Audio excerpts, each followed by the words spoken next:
people a second to see what's going in.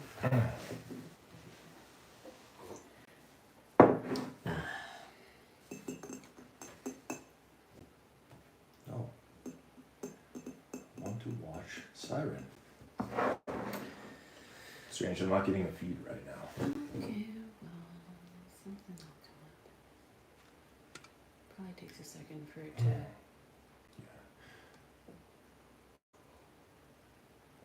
Register that I'm here.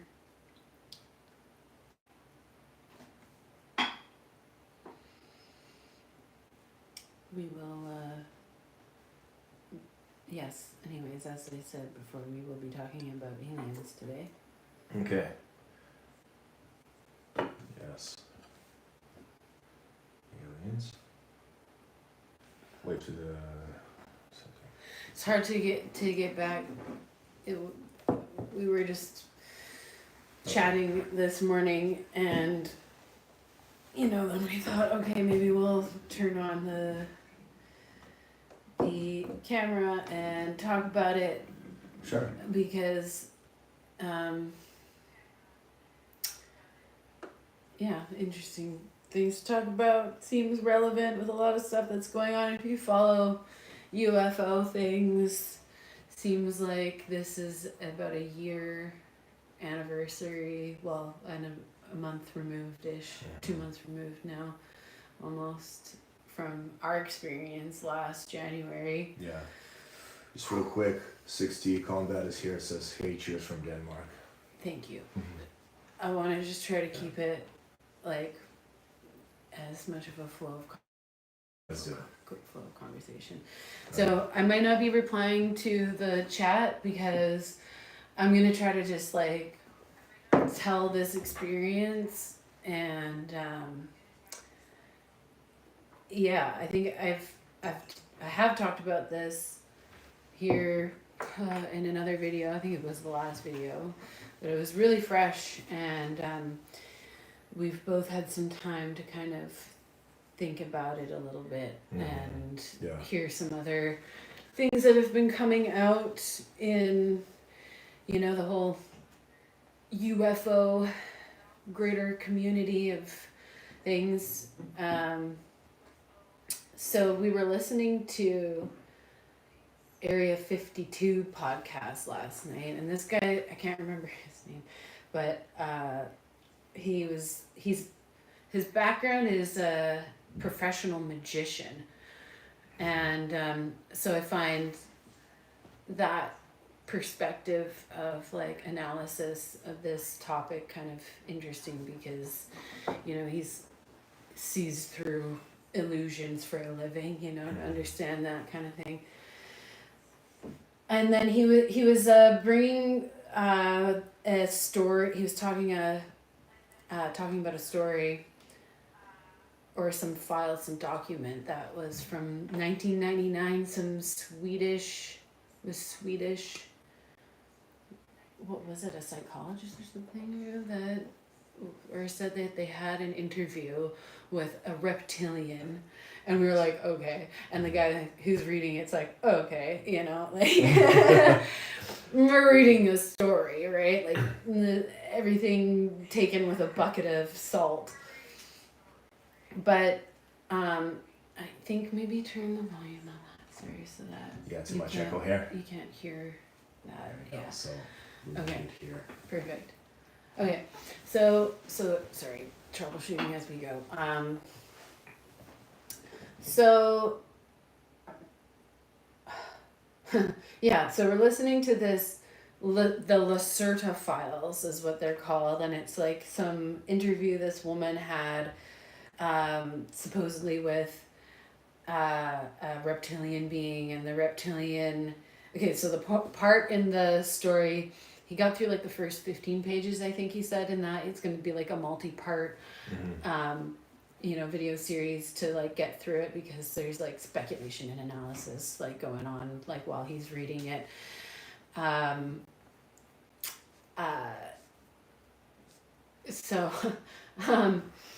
The being Lacerta is talking about and this being is theoretically a reptilian being,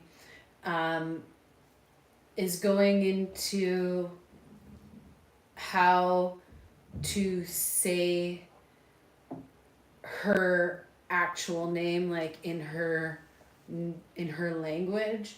And they're talking about how this being Lacerda is saying how it's very like offensive to mispronounce their names, and or to kind of like mispronounce their language, right? It's kind of interesting. Yes. And what it reminded me of, and then so he like tries to say, as it's written in this, in this document, how it's kind of like, I guess like he's sort of speaking it phonetically, but he's reading it from like totally like obvious, and he even acknowledges it from the perspective of like Harry Potter parcel tongue. And I'm just like listening to this, I was like, whoa, that is the first time that we have heard anybody talking about speaking in like a parcel tongue type snake kind of language since our experience last January. And if you've been here before, then I know that I haven't watched my own videos to like recap on what I've said, but I know I'm sure I mentioned this whole fucking teeth chattering like snaky speaking kind of thing that is that it. I thought, for a while, like, oh, is this the drugs? It happens when I'm totally sober. It comes through sometimes, and it feels like this huge rush of energy, and it feels like something is like I know this, but I don't remember it. And so anyways, okay. So we were watching that. It triggered me to think about this again, our experience again. So let's go over our experience again with this. Sure, yes. And I'm going to try to explain this. So I would, from the stuff that's been coming out, I would almost describe what happened to us as a contact experience of some kind, but not in the traditional not sense. Not like, what would you call it? It's not close encounter of the fifth kind, because it wasn't like we met an ET being that like showed up and was like, hey, I'm an ET being. It was from within us. And I think anyways, forget what I may have or may have not said in the past. I'm just going to recap it again. When this happened to us, afterwards, we were genuinely, and this is by us, I mean Yegor and I, my boyfriend here. We genuinely, and I still get a little bit nervous about, saying this on camera, because not that I don't give a shit about being judged, whether or not, people think this is real or think this was just a hallucination or whatever. Think what you want. I don't care. I know what happened for me was that was paradigm shifting, whatever it was. So, so I don't share this story seeking any kind of validation. I say that knowing that there's always going to be critics and doubters, and I'm not here to convince anybody. I'm here to share this story because holy shit, if anybody else has experienced anything like this, and if they're looking for anybody else who may have experienced something similar, this is why I'm putting it out there, because so far I have found very little that not even explains what happened to us, but even just references something that sounds similar to what happened to us, whether it's people's ayahuasca or DMT experiences to deep east Kundalini meditation experiences and awakening, like that kind of stuff. Like I've seen things that like get close to the perimeter of maybe that has something to do with what happened to us, but like the fact that this is so obscure in the whole realm of like ET things, contact experiences, biblical references. I am not finding it. And it's like, I'm not bothered by that, but it's like, I find that fascinating. Because I'm not trying to like feel special or anything. Mm-hmm. Like, we wrestled with feeling like freaked out by this experience at first because it was so, holy shit, what the fuck? Like, are we okay? Like, are we medically okay? Like, did something happen to our brains? Did they break? Like, or what was that? So I guess you could call that an ontological break. Who's there? Yes. Okay. So it's hard to get into this because I do feel a level of nervousness, and I feel like because it's like when you put it out there, I'm less worried. My concern is much less around criticism, but more around like, having that like that found out something that you're not supposed to know. Yes. Feeling. For sure, but I think there is a reason that we're finding this out right now, the synchronistic matter, which we found out, and then what's happening a year later. It appears in the war. I think we've had the situation before that it's time to get the message out, and if we're the first ones who have to get this out, then let's do it, and hopefully people can meet around this anchor of this thing that happened and try to understand what is going on Earth right now. Yeah. Are other people having this? Because it doesn't seem like it will be just a uniquely us thing. I feel like there has to be other people that are experiencing this that or have that just simply do not know maybe how to integrate it. Yes. Maybe it was something that happened in what might have felt more like a dream state. So it's hard to identify what's real, what is we're told that our dreams aren't real, but what is reality. Like I feel like as a lucid dreamer there's a lot to be unpacked there when it comes to like dream experiences where people who dream really deeply will say that like sometimes you wake up like in another reality. Yes. And so, like, how do we know that isn't reality? Our brains don't know the difference between, the experience that we might be having in a dream and the experience we have in our waking life might imprint the same in our psyche. Anyways. So what happened to us? So what happened to us? Oh, God. Let's tell the story again. Okay, so I'm going to tell a little bit of this story in reverse. And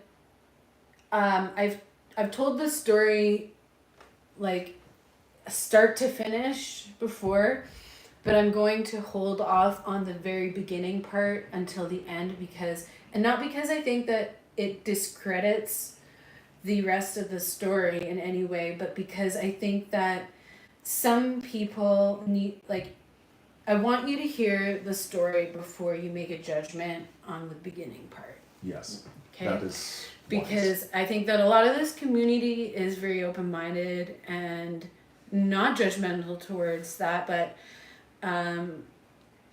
for those who are like potentially coming into some of these concepts, I don't know, you know what I'm saying, you'll find out at the yes.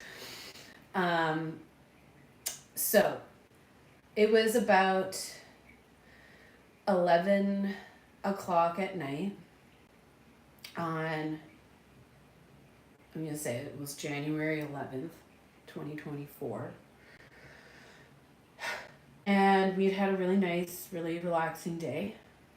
And we were getting ready to go to bed, and I had been. Let me share this part of it. I had been smoking a lot less weed at that point. Like I was like basically cut back to almost nothing. And when I was smoking, it was like I was smoking CBD weed, so it wasn't even like getting THC or stoned or whatever. It was just to calm, like, you know, to calm the anxiety background anxiety that I had, and which was minimal, if any. It was more I was experimenting with smoking less weed at that time. So we go out and we decided to smoke a joint together, and before bed, and we came back inside and we were listening to Daft Punk for whatever that for whatever that means. Maybe Daft Punk has got the beats, that gets you into these states. Something to it. There might be actually something to it. I don't know. I felt like there was kind of something to it. We were listening to, I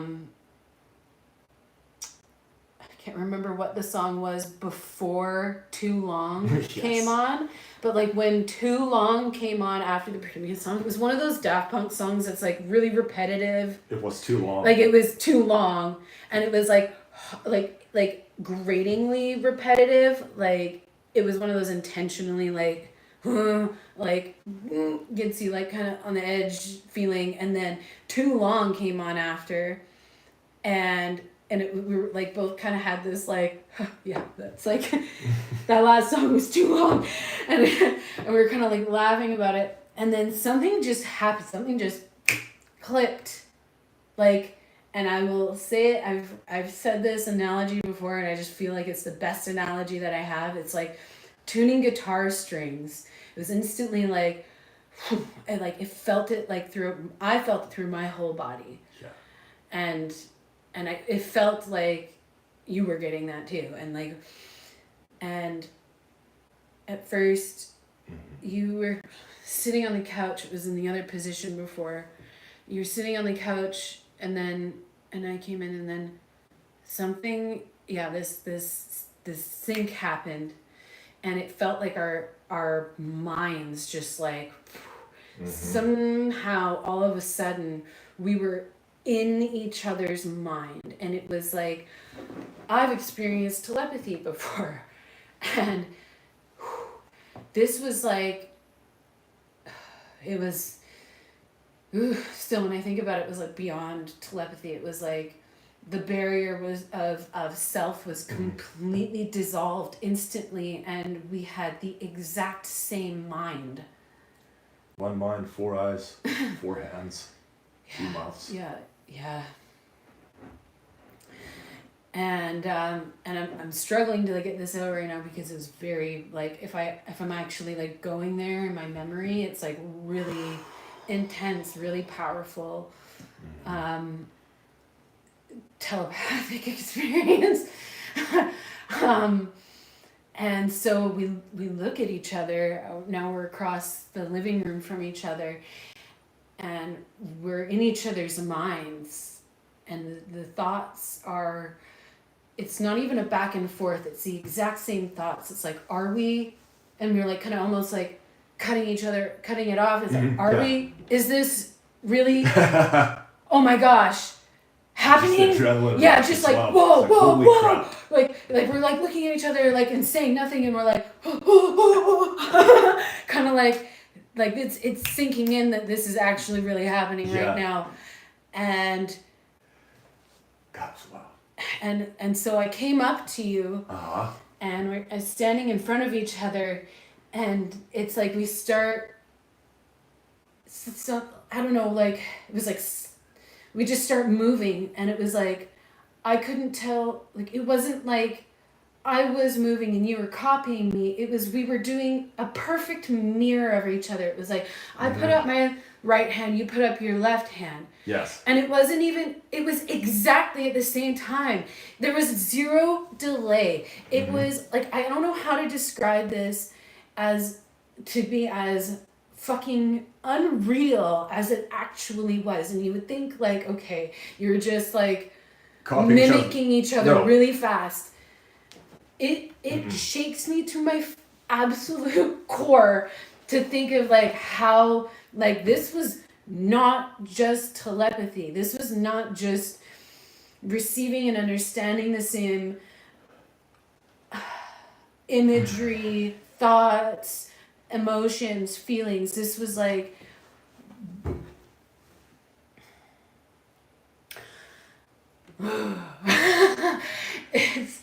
it's It's mind breaking. it's woo. So this starts happening, and it's like we're our hands are like so close to each other but not touching. It's almost like it's like and we're able to like keep this distance between each other as we're moving perfectly, like and I mean like as fast as you can move your own hand. It was like you were moving in front of a mirror. Mm-hmm. Your reflection moving just as fast. I don't want to do that, but that's what then we did it. We did that a few Yes. times. It was like we were testing it out. Like, what the fuck is going on? Like, am I controlling you? Are you controlling me? Are we just doing how? And it wasn't. What was interesting about it is that we were mirroring each other. Yes, actually. It wasn't like I'm moving my left hand, you moved your left hand. No. I moved my left hand, you moved your right hand. It's like you're my mirror. Like, what? Yeah. What?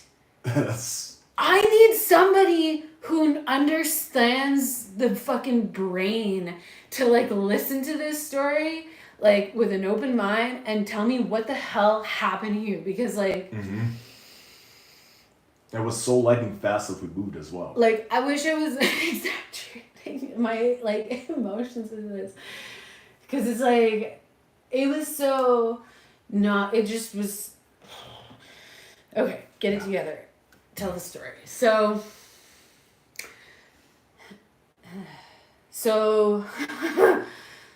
this continues, and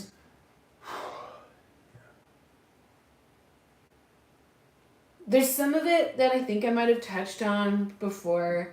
It's a little bit intimate. It's not like R-rated or anything at all, but it feels like almost sacred. Yeah.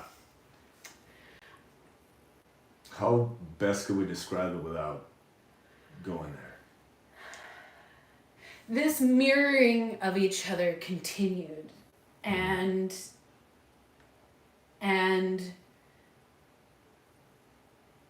there were downloads. I don't know how else to say it. There was like it felt like how I described it to my mom, like I said the other day, was like, so when the snake speak came out, like this energy felt like it was coming from above me and from behind me, and like up, like for, yes. like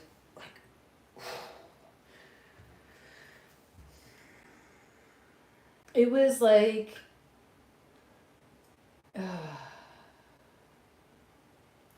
sorry, I'm struggling. Bear with me. It's like it's genuinely heavy, and I've tried to, because this was a very like holy crap experience. At first, we were really unsure of like how do we tell any of this? What is safe of any of this experience to share publicly? Is this something sacred? Is this something potentially dark that we should be concerned about? Did we, like, what is this? Like, so try not to go all over the place, Lauren. Okay, finish the story and then dive out into the other thoughts about this. Okay, so we have more of this, telepathic mirroring continued. And the best way I can describe how we were moving around each other was like when you have magnetic, two magnets that can get really close to each other, but they repel each other. They don't, or when magnets are held in that field. Yeah, quantum locking, if you ever see it hovering above a surface, or if you drop a magnet on a copper plate, there's like this eddy current that prevents it from dropping immediately. Yes. And it's like gliding on top of the surface. Yes. Infinitesimally close, yet unable to touch for some reason. Really close, but unable to touch. And it was like we were able to touch, but it felt like there was like this like perfect little like without thinking about it, it was like a magnet, like our bodies, each other were magnets, and they were just like able to stay in this like so close to each other but not touching, and we were moving. Glide along the surface and glide along the field lines on the surface. Yes, and without touching each other. Yes. And it was like we were moving so fast, like we were moving as almost fast. hyperhuman speed. I mean, it might have seemed hyperhuman, and it did seem hyperhuman. It might have been hyperhuman speed. But I think what also could have been happening was just like the fact that we were moving as fast as we individually could without bonking into each other. Yeah, not a single bruise to show for it. And without like touching each other. It's such a difficult scene to describe. And so yeah, I okay, so this thing happened, and then we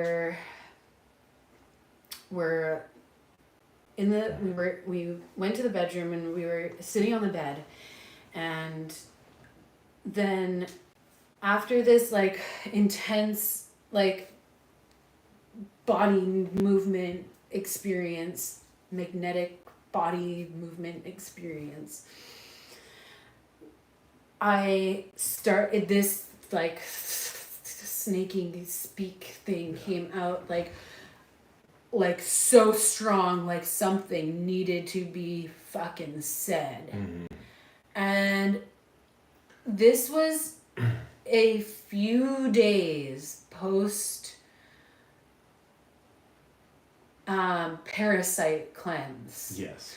I had just done a parasite cleanse, and a parasite, and I'm going to the doctor. I actually have blood work and samples and stuff to do with my doctor to like get to the root of what the fuck was in my face, because I had a parasite in my face. I did an intestinal parasite cleanse because I was like having all these weird symptoms of like losing hair, restless night sleeps, rashes, unexplainable rashes that weren't coming from food allergies. I couldn't peg it down, so I decided to do a parasite cleanse. It's just what my gut told me to do, haha, pun intended. I do a parasite cleanse, and a parasite came out of my sinuses. And like right in the back of my sinuses, like right in there. And I like horked it out like a nasty loogie. Sorry for the TMI, but that's what preceded this trip. And I gave it away. Okay, so this whole experience was a fucking trip. Let's just put it that way. So I'm bring it back into we're sitting on the bed. I start speaking in this snake-like language, to put it in a nutshell.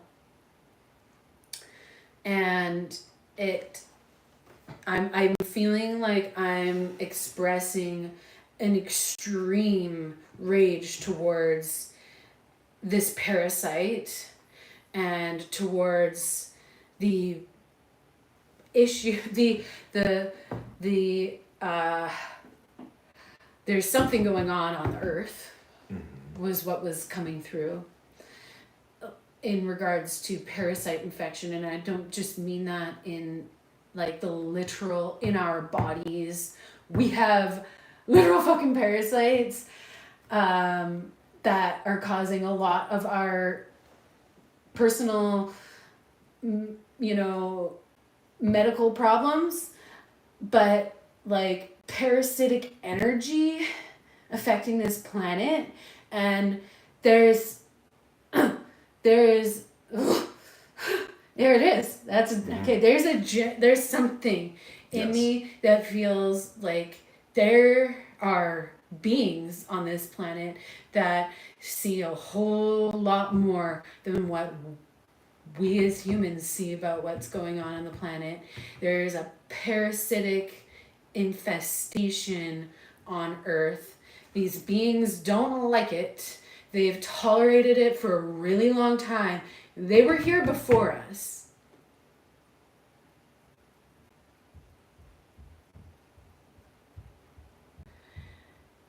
And whatever we are, whenever we as humans started becoming whatever we are, I think, and I don't mean that in an unkind way towards humanity, but like there's something about us that's not like from here. And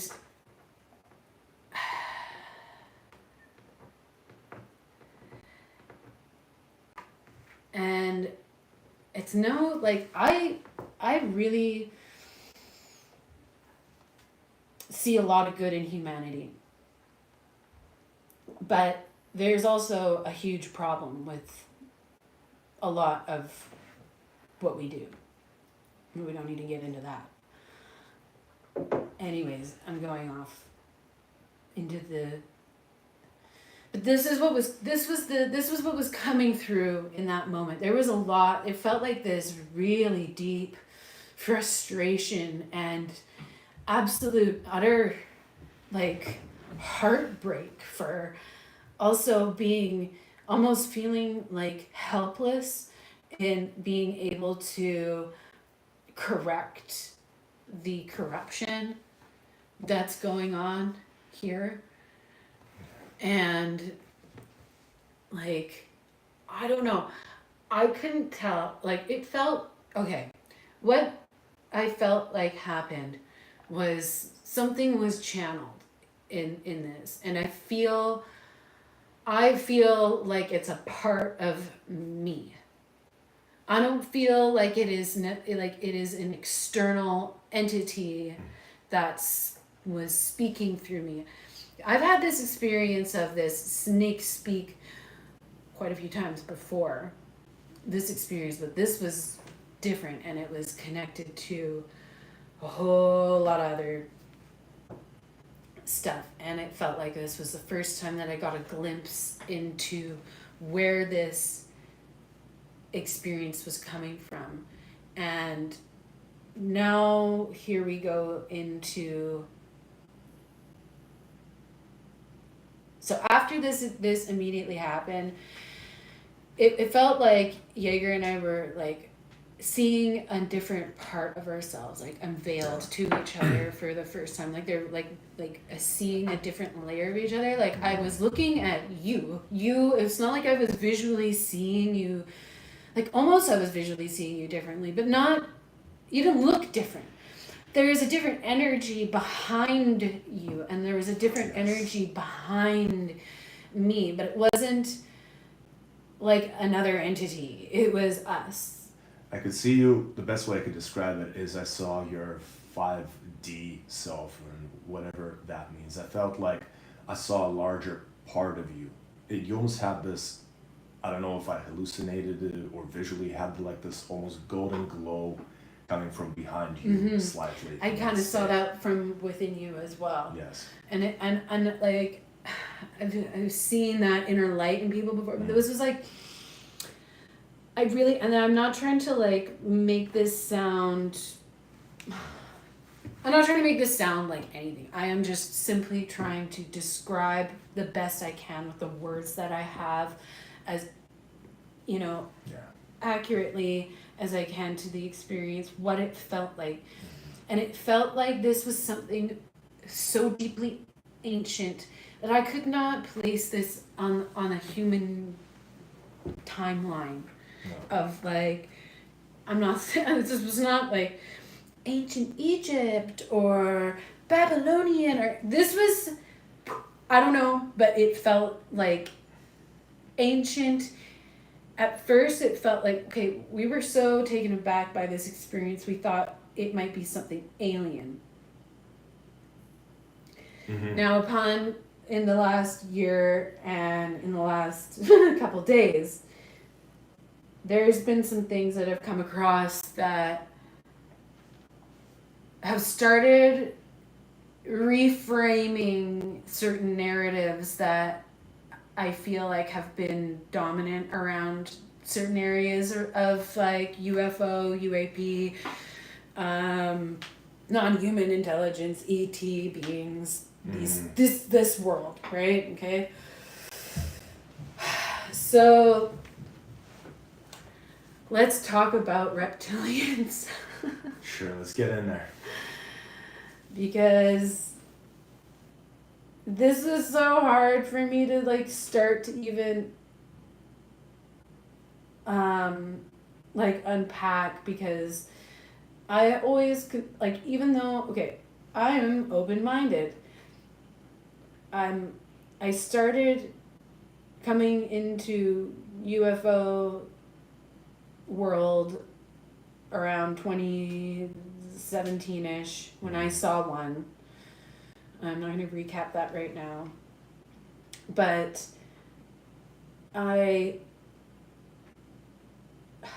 there's a blob of paint on the table and it looks like a goldfish. Oh my god, I see it. That's the one, right? Oh my god, I completely derailed myself. It is so classic. Okay. Squirrel, UFO, UAP, okay. Reptilians, right. Okay. See, I feel like there's actually something in me that's like, don't talk about it, but we need to talk about it. We need to talk about it, people. We need to talk about reptilians. Because there's I think there's something here. I think this is important. And I thought that this was like the fringiest of the fringe. You know, when people I've heard about people talking about mantis beings and reptilians, and it seems like people are even less actually willing, like, okay, there's a lot of woo-woo talk about reptilians. What do these people even fucking know? Right? Like, I don't know. I haven't listened to anything that sounded credible around reptilians, and what I've heard from most of the, like, you know, Secret Service-y type people and intelligence people that have been, you know, disclosing things, that reptilians do not come up very much, or that when they do come up, it's a very hush hush, don't talk about it kind of thing. So what are they? Really evil baby eating creatures like we make them out to be, or is there a possibility that these were the original inhabitants of Earth and there is a narrative around like demonizing them to keep us away from looking at them, and perhaps is that their narrative that they have, like, as a defense thing, you know, they've perhaps told us to give that narrative so that we fear them, so that we don't try to seek them out. Makes them less likely that we're going to investigate on reptilians, or make it seem so out there that people think it's fucking woo-woo, and anybody who talks about it is woo-woo. So, you know, we can't have a legitimate conversation about it, right?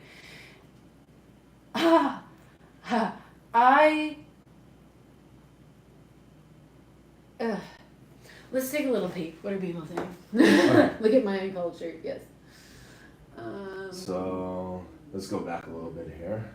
Not all reptilians are evil. Yeah. No. Okay. Yeah. So exactly. I think that. So when it comes to any, if we're talking about any hypothetical ET species, whether they're like coming from outside of the Earth or from the Earth, there's gotta be good and bad. Yes.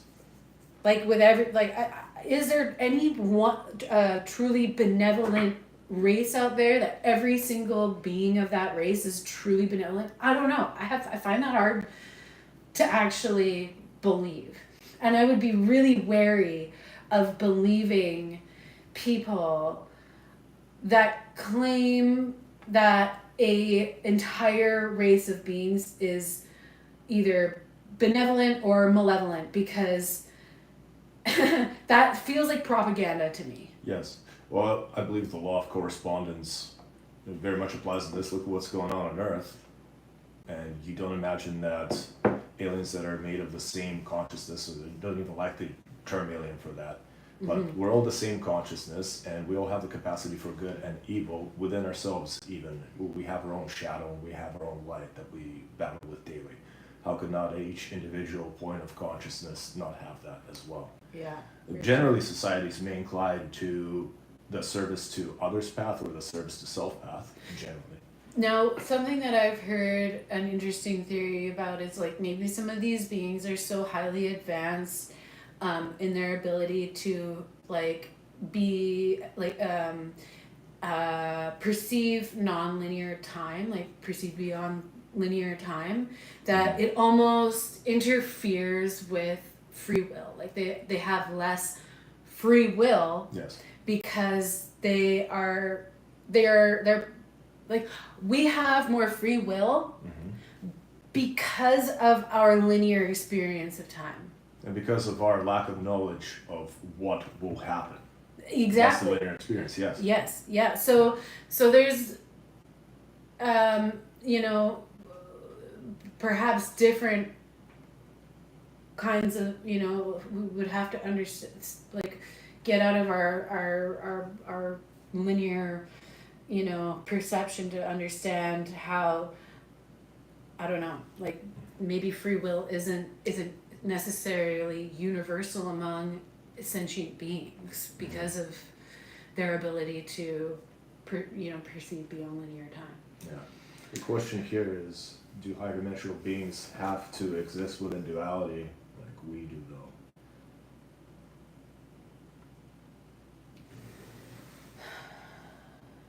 I don't know. I think that they're perhaps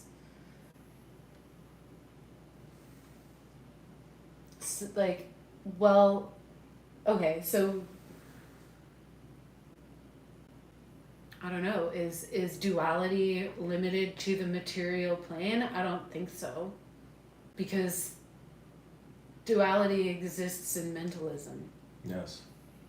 It's a law of gender as well, male and female. Polarity. Polarity. Yeah, so I would say that, I don't know, maybe I think that there's got to be a point of consciousness that is able to see probably the full, more of the full spectrum without being locked into a binary experience. Like we can feel, we have dualistic experiences all the time. You can feel happy and sad at the same time. Yes. Well, more fundamentally, male and female, you and I were one mind, two bodies. So that's almost like a merging of the duality. What would you think of that? Do you think Well, that's related? it wasn't a merging of the physical though. It was a merging of like the energetic component. Yeah. My feminine and masculine. Yes. That ratio balance matched. I feel like, okay, so I have like, let's say out of this much total, right? I've got like this much feminine and this much masculine. Yeah. We'll say it, right? More feminine than masculine. And then you've got the opposite, more masculine, less feminine. And it was like those levels like harmonized with each other. Yes. And like locked in. Like I really think that it has to do with electromagnetic fields. I think that the whole experience of telepathy has to do with has to have something to do with electromagnetic fields and how brain waves operate within these electromagnetic fields. So it's applying to hermetic laws, law of vibration. I believe what happened to us with the song that was leading up to it, the grating, annoying, repetitive one, our brain waves synchronized internally, and both of our brains synchronized to that specific brainwave at the same time. So we locked in. It's like two tuning forks harmonizing together, vibrating. Right? And then the masculine and feminine, the pole of those energies kind of attracted us, but the repulsion, what was that? It was okay. So, well, isn't there like a moment when can you say the word again when the magnets lock each other in? Quantum state locking. Okay, Quantum so locking. isn't there a moment where there's like an interference before the magnet locks into place? Okay, so that is from when you drop the magnet onto a copper plate, the eddy currents kind of repel, but as soon as there's no more velocity, that's when the eddy currents disappear and the magnet drops down and like fully touches the surface. Yeah. Okay, so it felt like, I don't know how, like it really felt like a magnetic like experience somehow. Like it was there was this weird, we're very close. We're very close to each other. We love each other very much. And it was the first moment in our whole relationship thus far at that moment that we had ever felt like this weird, almost like awkwardness. For a second we were like, what is this feeling? We were kind of like looking at each other like, this is a weird feeling. Like, what's going on? And then all of a sudden it was like this push away where it felt like weird, and then like locked in telepathically. Like, what? Like, okay. So here's an interesting analogy, if I may. I'm a nerd. I like the Searle effect generator.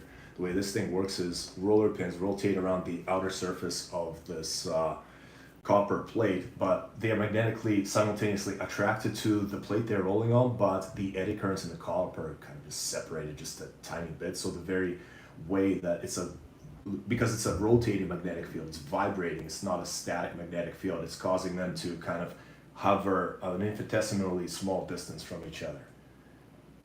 Does that sound relevant at all? Well, Am I reaching? I don't know. I don't know. It feels like I'm not the science coffee. Nice save.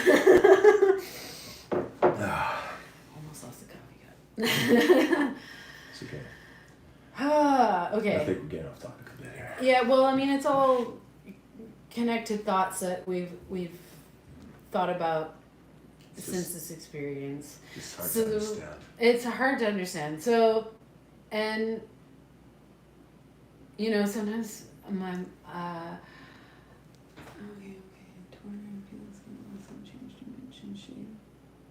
the gateway process. Yes, I'm familiar with the gateway process.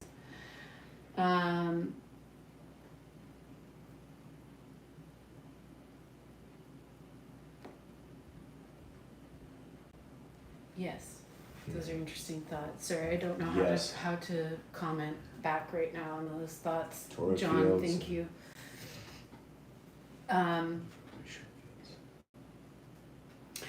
Okay, so where were we in this journey?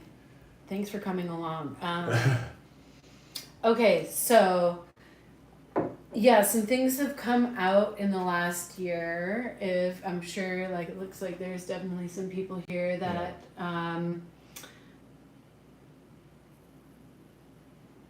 okay, yes, I see.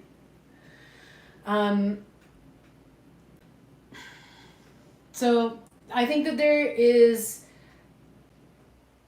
from our personal experience and our thoughts about the experience and what might be going on when it comes to telepathy and magnetic fields, like electromagnetic fields and things like that, there's so many different rabbit holes that you can go down on that topic, because there's like technology out there, there's meditation techniques to, like, you know,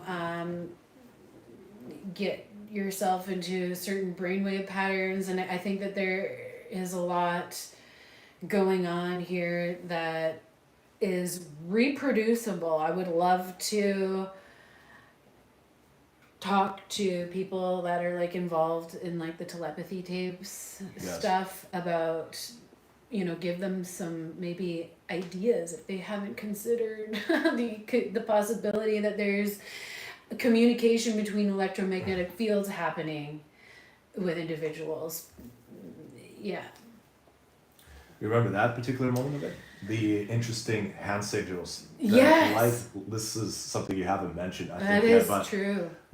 I am not doing it right now. This is probably you can see my hands on the camera there. What I'm doing is just an imitation. It is not the actual thing. What was actually happening is you were moving your hands in very specific ways, rotating around each other, making these sigils, and I could understand. And I'm just fiddling with my hands right now. Yes. It felt very intentional, almost like I didn't recognize it as being necessarily like mudras or anything like that.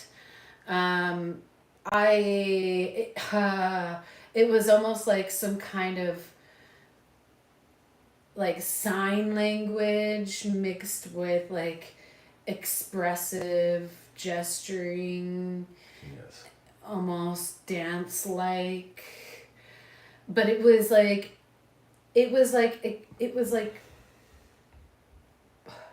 this sounds so hokey, and I hate actually like kind of using this term, but like light language. Like it was like when people describe telepathy, and how I will describe telepathy personally is as if you are communicating with light from internally. Like it's beyond words or imagery or emotions. It's like all of these things coming through together as a combined signal of information all at once, like immediately, like understanding it within yourself as if it was your own experience. Yes.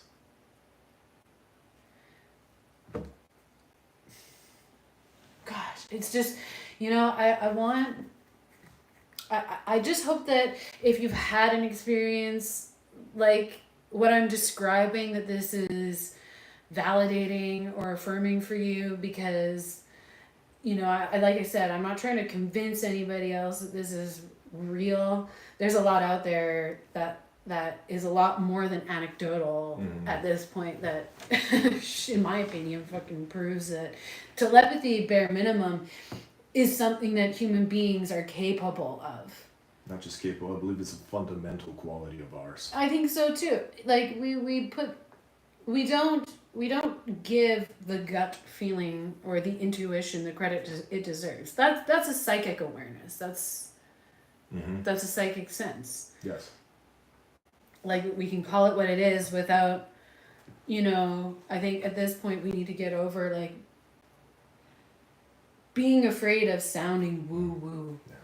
Because I don't know, we don't have, now they're coming up with the term psionic, right?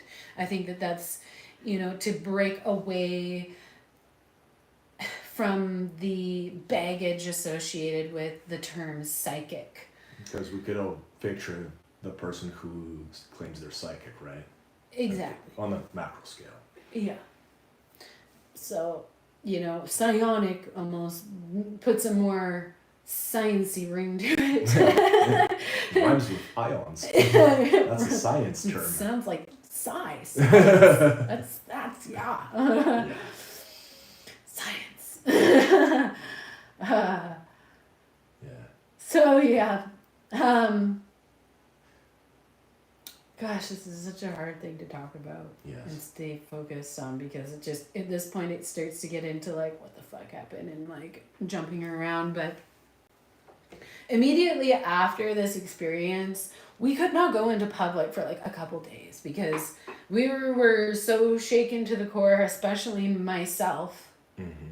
about this experience. I was so concerned that like, okay, I'm gonna be totally frank. Like I was afraid that we were not human beings entirely, and that something had just been unveiled to us in a way that was like completely reality breaking. Like if you if you like all of a sudden like grew 2 more arms and you couldn't get rid of them, and you're just like, oh my god, I've got 4 arms, how do I explain this to people without like becoming a fucking science experiment? Like, where did these arms come from?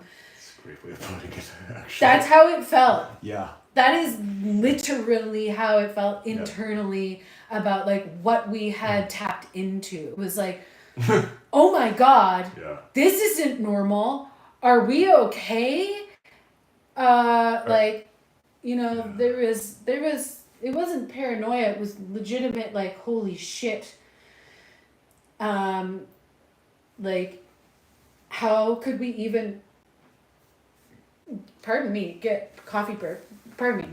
How could we even get help or understanding what just happened to us without exposing ourselves and becoming potentially vulnerable to the CIA? Yes, the fucking CIA. Like, not like, and that's not an exaggeration, and that is not being dramatic. Like, that is truly how out of the fucking box this felt like. It felt like we had touched an alien, and the alien had come home with us, and we were now hiding an alien in our house, and we were like, oh my god. Oh my god, there's an alien in the house. Like, where did you come from? Do people know that you're here? Are they gonna come looking for you? Can anyone else see you? Yeah, can anyone else see you? Do we need to like hide you in a bush somewhere and like eliminate any fucking biological trace of you ever being here because we're gonna be questioned? I am not talking about like paranoia. It's legitimate concern when you touch something like that. It was a contact experience. I don't know what you call it, of the 6th kind, of the 8th kind, of the 69th kind. We're coining this now. That was a contact experience of the 69th kind. Oh my god. You know, not to delegitimize it. No, it's just I wanna hear, like, okay, I've seen like stories. There was actually this like woman in the UK who went on a talk show and claimed that she's a starseed, and that at some point, like, she in her life, I can't remember when she said in her life, I think she said as a child, all of a sudden she got a download of like who she actually was, and that she was here to help the planet heal and awaken. And this is not that. This is not. This did not. No. No, it was too visceral. It was very visceral. It was not just a mind thing that you get downloaded in your mind. We both experienced a physical representation of what was going on mentally as well. Yeah, anyway. Going to the grocery store the next day. So what made you feel the reptilian presence? Okay, so the reptilian presence, it does sound very sorry. The reptilian presence mainly, because of the very serpent-like quality to the language that was being spoken. And it wasn't just like, I want to explain what was happening without trying to forcibly recreate this experience for you, because it is I hate, like, I don't know how else to say it. It feels sacred. Yes. And it feels like it is not something that is meant to be faked or whatever. So I'll do my best to describe. What happens when this language comes out of me is it's not like I am moving my mouth normally, like saying these words right now, and my jaw is moving like this. It's like as if I was in shock or cold. Mm-hmm. But there is no other physical. I have some first aid behind me. So I'm familiar with what shock is. I've been in shock before. I'm pretty familiar with that state. And this is, so the only other, like, that's the only other time that I know of teeth chattering happening is states of shock and extreme temperature, right? Mm-hmm. Yeah. Neither of these things were happening in these experiences, and my jaw starts chattering like almost uncontrollably. But it's not uncontrollably. It's like a mixture of like very fast and even like and it doesn't stop. The jaw doesn't stop going. I can breathe in and out and in and out, and it continues to, and like there's some k and ch and like tongue rolling in it, but it's not like any other example of glossolalia, if you're familiar with that term, or light language that I've heard people speaking, which almost sounds like a mixture of like Arabic and like that, almost sounding like that, but not. Yeah. It's not like Harry Potter parcel tongue where he's like it's not, it's that like that almost like makes me cringe because it feels like it's a really hokey, almost like maybe it's playing off of this real thing, but again, it's presented in almost in a dark and negative way, which bothers me a little bit now that we've had this experience and thought about it a little bit. At first I was afraid to like even consider like, okay, reptilian experience, not bad, let's accept this, maybe there's something here, let's not avoid it because of the narrative we've been told, right? Anyways, so the jaws going, the S sounds, the like almost purring sounds, it's more than a snake. It's more than, I mean, like, yeah, maybe it's reptilian. After listening to, I'm excited to see more from those Lacerda files because I want to see if she talks any more about the language that is spoken. This being in these Lacerda files that this document that was being shared on the Area 52 podcast, you know, the being says that it's very like offensive to misrepresent their language, and I was like, whoa, that sounds very familiar because after our experience, it came through a few times afterwards, but it was like, it felt very important to me not to force it.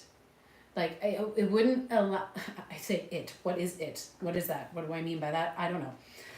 It's like, whatever this is inside of me does not want to just show itself to just anybody. It's like I cannot just recreate it on my command. It's like with greater permission of this higher part of myself, may I speak this in the presence of other people at all. And I don't know what that means. I'm just giving as accurate of a representation as I can. Look how much less inflamed that looks today. No kidding. Look at how much less swollen that is there. I'm sorry. We were in a really bad car accident in September and still healing, and I've got a metal plate in my arm here now, and I've had a lot of like tendon and nerve damage in my wrist here, in this area right around all these tendons has been really swollen and red and aggravated for the whole time basically. Yeah. And I've been getting some ultrasound done. She went a little bit more in this area with the ultrasound, and I think that might have helped with the inflammation there. Excellent.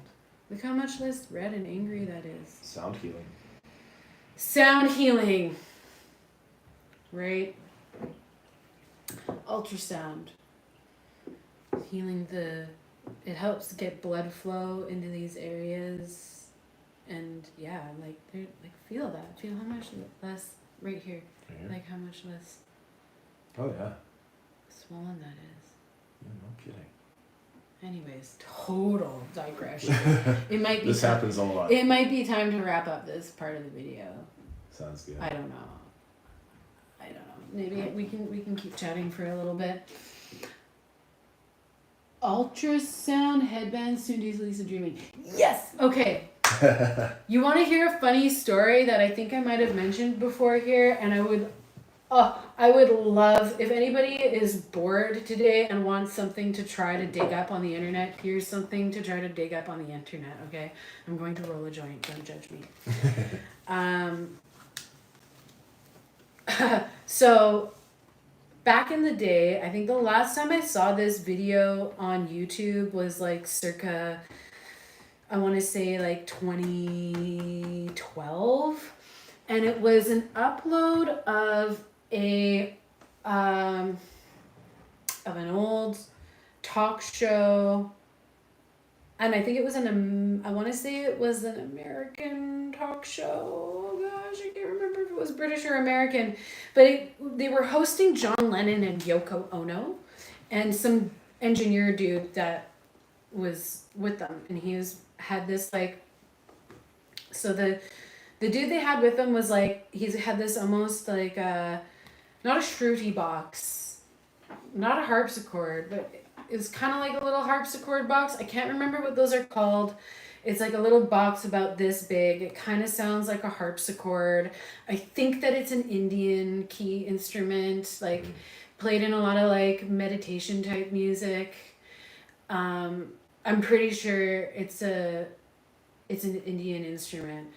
Anyways, it's like a little keyboard about yay big, and it kind of has a funny tone to it, almost like a harpsichord, right?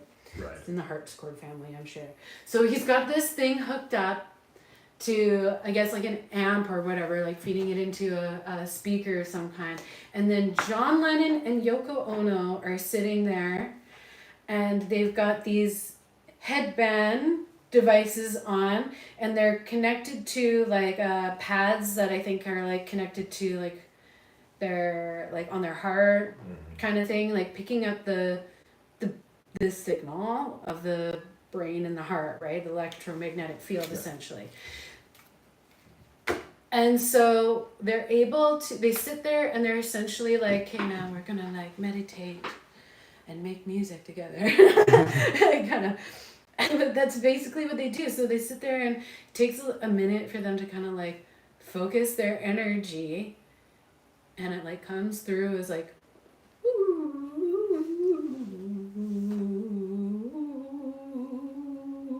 and they like trying to like balance these tones that they're producing with like their energy field, essentially.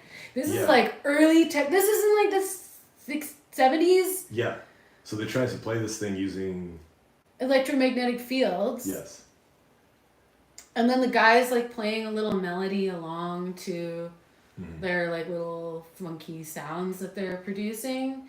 And then at one point like put the halo thing on like the talk show host, and it kind of goes like woo woo, because the guy's like kind of like his energy's like everywhere, right? And it's like, okay, at first I'm watching it and I'm like, hey, is this just bullshit? Is there like a little like pre-recorded sound thing that they're just like playing in? And then I'm like, okay, no, there's something to this. Like, there's something to this.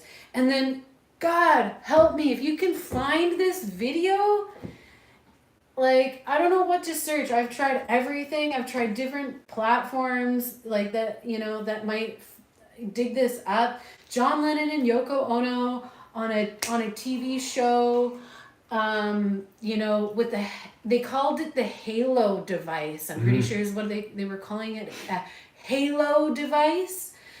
And I'm certain that it is like early prototype to some of these like neurofeedback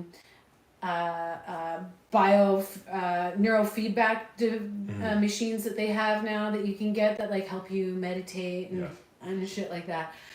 I want to know, like, hey, why is that video no longer out there? Was this like patented, like after he died? Was John Lennon onto something? And does this technology has something to do with why he got? I don't know. I'm not a John Lennon conspiracy theorist at all, but like I find it really weird that I have just not been able to find this video. I've searched YouTube, I've searched Rumble. I actually haven't searched X yet because I only just got on that kind of recently, but maybe there's something there to dig up. I searched Reddit. People were like, "You're crazy." And I'm like, yeah, I am, but can you help me find this video? Because it existed at one point. Yeah.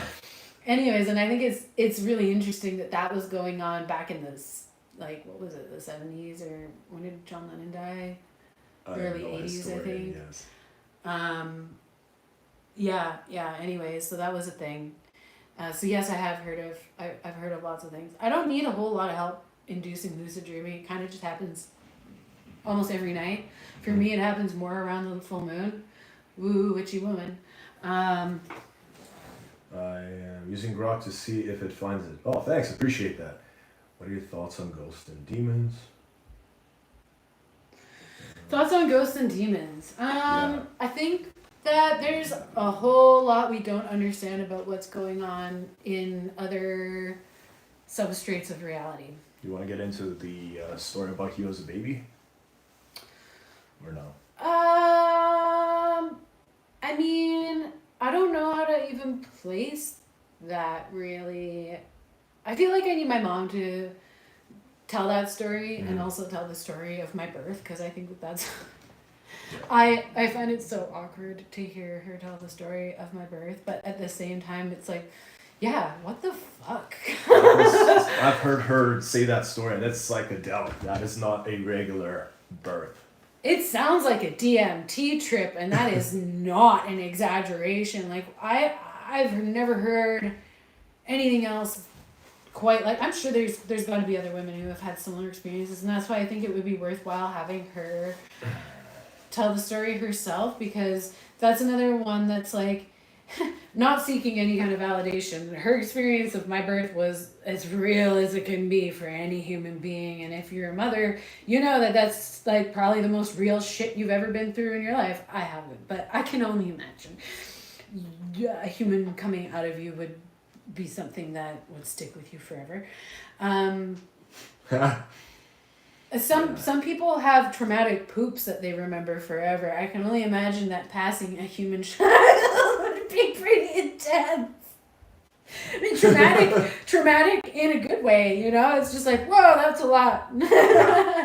Anyways, I need to get her to tell the story, because there might be some other women out there that have had a similar experience that are like maybe unsure of how to like share it without sounding crazy or whatever, or I don't know, but yeah, it sounds to me like a crazy DMT experience. I don't know.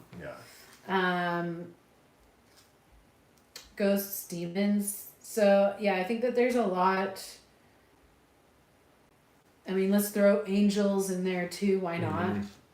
because I really think that the words that we have for some of these phenomena or experiences of entities or whatever, I think that some of the words are like, we have different words that might be describing some of the same things. Yes. And I think it depends on a little bit upon the cultural lens in which you are viewing these experiences from, and how you are going to intellectually represent Yes. the experience or entities that you might be encountering or that are being described. I definitely have some kind of a reaction here going on in my arm. I'm all kinds of Oh no. ADD right now, but that's like a bite. Where'd that come from? Anyway,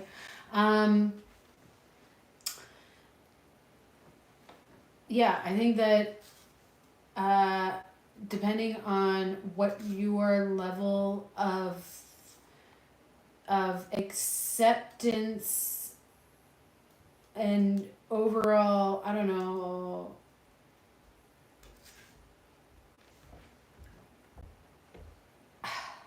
I think people's state of self-understanding reflects the tone in which these experiences hit them as well. Yes, this is accurate. So it's like, if you have a deeper understanding of yourself to be more than just your physical self, then I think it might be easier for you to accept the truth or reality of what some of these other beings might be, and not labeling them as much with the cultural examples of like demons or angels. Like, you know, you might be seeing it more as like, okay, this is an entity from a different substrate of reality. Yes. Like, you might perceive it more honestly if you understand yourself to be more than your physical experience. I don't know, that's a long way of saying something that I'm not entirely sure. Yeah, I think that ghosts, demons, ghosts in particular, like, okay, what are we calling a ghost? Personally, what I define as a ghost is like, okay, when people see or experience like a person, like the image or like, you know, the ghost of somebody who has previously existed but has passed on in our linear time scale. And perhaps there's like a photonic imprint in a different substrate of reality that is present with us. Like, what are dimensions? I think that we need, like, that thing we were listening to kind of said, dimensions are not what we think they are. I think that a better way to describe what people commonly refer to as dimensions is different substrates of reality. That's interesting. I think you're on something. Because a dimension almost implies that these are like somehow spaces that are disconnected from our experience of reality. But like, the first dimension exists around us, the second dimension exists, we can see it, we can operate in the third dimension, and we're viewing it from the fourth dimension. If you go by like this layered sort of perspective of what dimensions are, but they're all simultaneously coexisting right now. They're not somewhere else, it's here. Yes. We're just perceiving a narrow field of that greater, you know, how I described it to my mom the other day, because we happened to be talking, it happened to be about mantis beings, and this guy was talking about mantis beings being plasma beings and whatever. We're not going to get into that. This is just his thoughts. I'm not saying that's reality or believe that necessarily. But here's an interesting way to think about it. And it was like, my mom was like trying to wrap her head around, we were both trying to wrap her head around the concept of like, okay, what does it mean that these beings, life forms emerge from a different substrate of reality? Okay, so I was using an analogy of like, okay, look at the ecosystems of the earth, right? Okay. We've got animals that only exist in the deep ocean. Yes. We've got animals that exist in the ocean in general. They maybe come up, they go down, right? Then we've got like amphibious animals that might go in and out of the water, right? They live in two substrates of reality, in the water and on land. Yes. And then you've got creatures that only walk around on the land. And then creatures that primarily fly and spend their time primarily in the air, maybe come down just to rest or whatever, do like that. That is an excellent way of putting it, actually. In the Law of One, they say that your ascension through the densities, they call them, not dimensions, densities. Density implies substrate as well. And you're able to, it is not a defined delineation between all of the substrates or densities of realities in the Law of One. They say that it's just a sliding scale.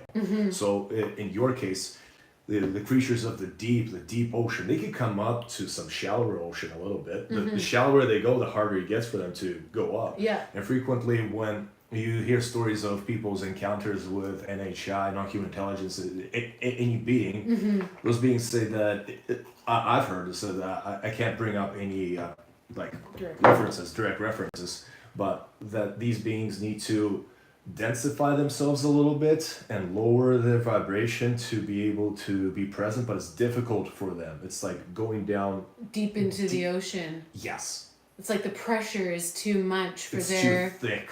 Yeah. It's too, literally this third dimensional reality, the organization of all of the particles and neutrinos up to protons and neutrons and everything into the physical form is too dense. Yes. For their energy vibrates too fast that it was like, and if you put it that way, it's like some of these creatures, entities have said to people that like they would burn. Interesting. Right? It would be like a ball of fire. And then what do we see? Plasmoids. Yeah. What the hell are plasmoids? Is it a natural phenomenon? I think it goes way beyond a natural phenomenon. Given the fact that a lot of people experience some kind of like, they say experience of intelligence in these things, as if they react to their thoughts or whatever. Because they are intelligent. It's consciousness. It's showing itself coming from another substrate of reality in the only way that it is able to physically represent in this dimension, which is like a ball of like plasma. Perhaps you could liken it to a light being dipping its toes in the water. It's like, get twinkle toes. Here it is, just to show us a little bit. Right? Yeah.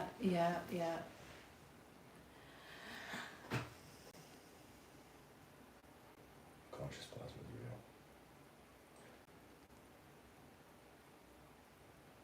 real. Like SpongeBob. Yeah.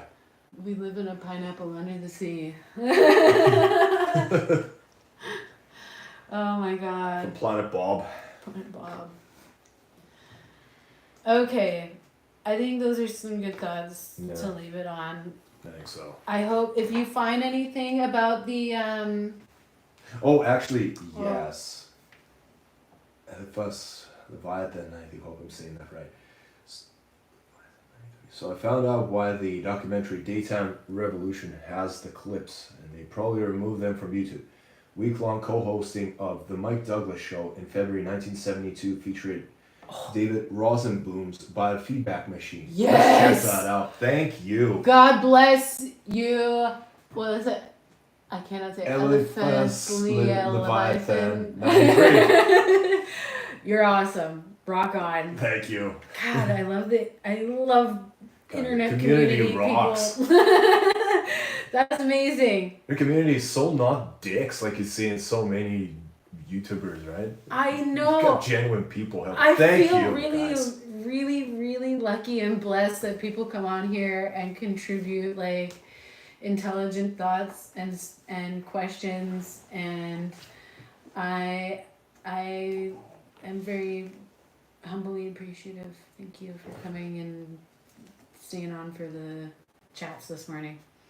Okay, we're gonna go do some life things. I'm gonna finish painting, and I hope this was fun for you. All right.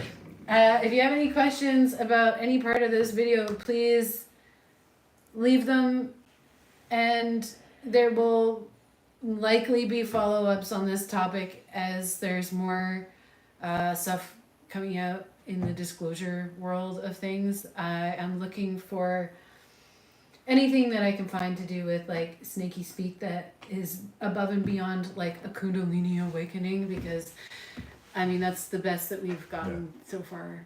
So what do you think? Anyone who has experienced something that's relatable in the story, would you like them to message you? Well, you can leave a comment, or if you feel like you don't want to leave a public comment, you can message me on Instagram. It's PSYRON on Instagram. Feel free to send me a story that you think you want to share, or a question that you want to send. Anyways, yeah. Have a nice day then. Bye. I am not familiar with how to shut these off. Oh, yeah. There we go. Well.